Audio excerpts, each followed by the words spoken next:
Go get it. Charmaine Frederick needed an answer. She started falling down and had pain in her arm and shoulder. When I went to my physicians, they really didn't know what to do with me.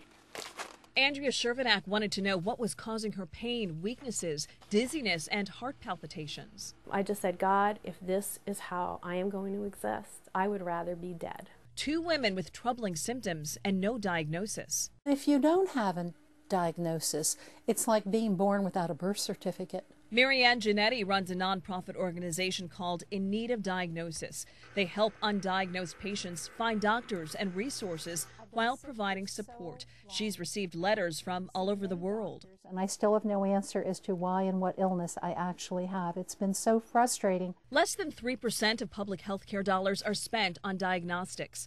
About 40% of all illnesses are misdiagnosed. Some of the most common: cancer, clogged arteries, heart attacks, infection, and aortic tears. As a society, we are not good at diagnosing. This is not something we've paid much attention to. What can you do? Ask for more tests, do your own research, and don't think no news is good news.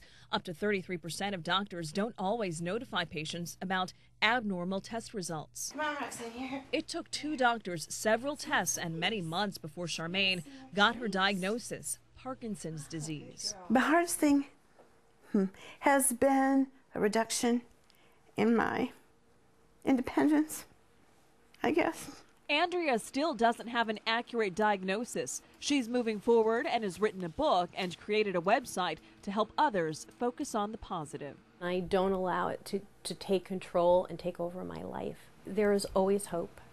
There is always light. There is always a way. This is Lexi McGee reporting.